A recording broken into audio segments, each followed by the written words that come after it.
সরকার গঠনের পর প্রথমবারের মতো সাংবাদিকদের সঙ্গে মতবিনিময়ে প্রধানমন্ত্রী তারেক রহমান।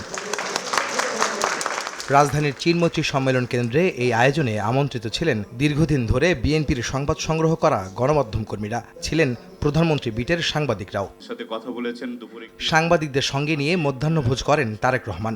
তিনি বলেন, নানামুখী সীমাবদ্ধতা সত্ত্বেও জনপ্রত্যাশা পূরণে কাজ করছে তার সরকার। প্রচুর সমস্যা, প্রচুর limitation, at the same time বিভিন্ন শ্রেণী পেশা মানুষের প্রত্যাশা অনেক বেশি। সো অসম্ভব একটা চাপ অনুভব করছি দায়িত্বের।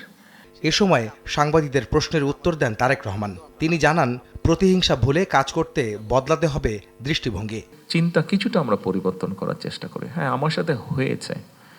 আপনি এখন প্রতিশোধ নিলেই কি আপনার সেটা আপনি ফেরত পাবেন বা একদম আগের মতন হয়ে যাবে? হবে না।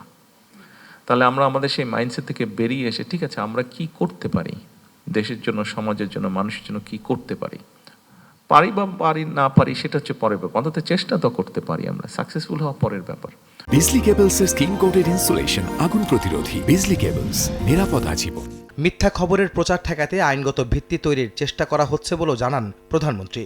আমরা একটা বেটার পরিবর্তন করতে চাই, কিন্তু বেটার পরিবর্তন আমি একা পারবো না, আমার সরকার একা পারবে না।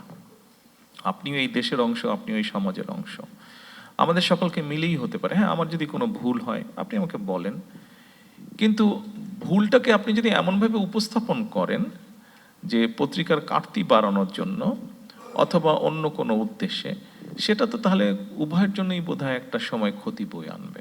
মানুষের কল্যাণ নিশ্চিতে গণমাধ্যম গুরুত্বপূর্ণ ভূমিকা রাখতে পারে উল্লেখ করে সাংবাদিকদের বস্তুনিষ্ঠভাবে দায়িত্বশীল হয়ে কাজ করার আহ্বান জানান প্রধানমন্ত্রী।